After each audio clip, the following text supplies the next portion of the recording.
Ben, écoutez, moi je l'ai toujours dit, je ne l'ai jamais caché. Je dis qu'il faut négocier avec les gens.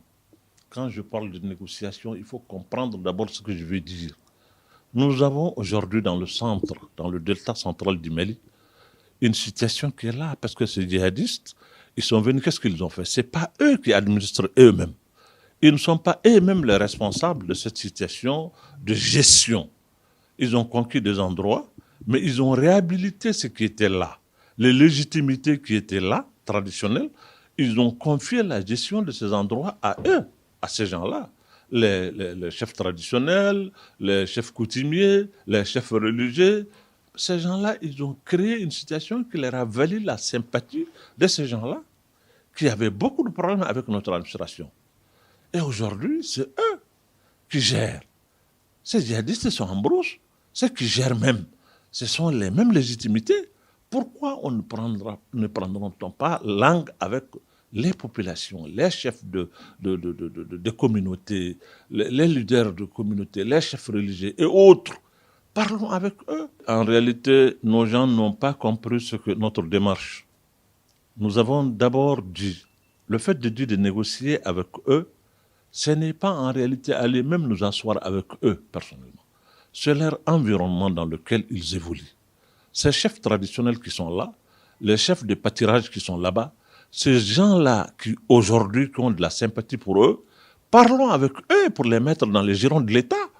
Parce que l'absence de dialogue avec ces communautés aujourd'hui fait que les partenaires de ces communautés sont devenus forcément les djihadistes. Et ça, ce n'est pas une bonne politique. Voilà la raison pour laquelle nous avons parlé de démarche. C'est des approches qui sont là. Eux, ils sont ailleurs. Ils ne connaissent pas la réalité de notre pays. Nous sommes nés dans ce tiroir. Nous les connaissions, nous connaissons la sensibilité, nous savions quelle approche il faut faire pour parler avec ces gens-là. Je pense réellement qu'aujourd'hui, on devrait faire confiance à ce peuple-là. Et ce que moi, je n'ai pas aimé, que d'autres nous disent, nous dictent ce qu'on doit faire chez nous, dans notre pays. Ils peuvent être nos partenaires. On ne peut pas nier ça. Aujourd'hui, nous sommes dans un monde où personne à lui seul ne peut faire quelque chose. Vous êtes obligé de faire avec les autres.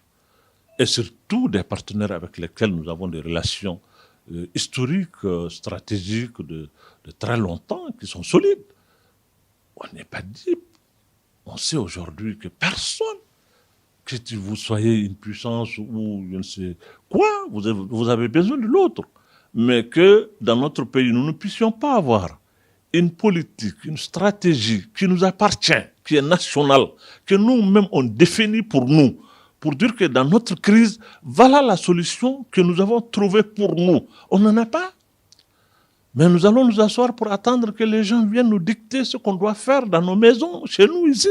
Mais comment on peut penser que le peuple malien est tombé si bas, à tel point qu'on ne peut pas, dans une crise qui nous concerne, qui est notre crise, ceux qui sont là, porteurs d'armes, sont nos enfants à nous. Nous ne pouvons pas trouver une solution pour dissuader ces enfants, pour parler avec eux, au moins une partie, pour leur dire non, écoutez, ce que vous êtes en train de faire est une aventure sans issue. Vous nous refusez même d'avoir l'attitude de penser, de croire, de concevoir, d'avoir une stratégie qui nous est propre dans nos propres pays. Et moi, je crois que ça, moi, je n'ai pas compris.